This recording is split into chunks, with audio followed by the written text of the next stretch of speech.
સુરતમાં આવેલી ડાયમંડ હોસ્પિટલમાં દિવાળીના એક જ દિવસમાં 19 ડિલિવરી થતા હોસ્પિટલનું વાતાવરણ બાળકોના ખિલખિલાટથી ગુંજી ઉઠ્યું।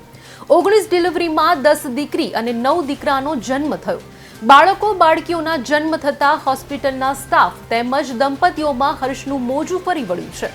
આ સાથે જન્મેલા તમામ બાળકો સ્વસ્થ છે।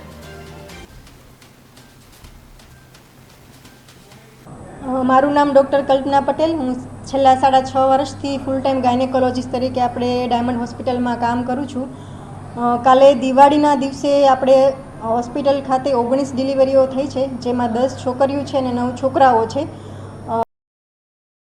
એમ તો નોર્મલી આ હોસ્પિટલમાં સિઝેરિયન અને નોર્મલ ડિલિવરી એટલા વ્યવસ્થિત રેટમાં કરી આપવામાં આવે છે, એટલે મોટાભાગના દર્દીઓ અહીંયા આવતા જ હોય છે। પણ સ્પેશિયલી કાલે દિવાળીના દિવસે આટલી બધી ડિલિવરીઓ થઈ છે, એટલે દર્દીઓમાં બી એક હર્ષ અને ઉલ્લાસનું વાતાવરણ છે। પ્લસ અમારા માટે બધા ડૉક્ટર્સ અને સ્ટાફ બી બહુ જ બધા ખુશ છીએ।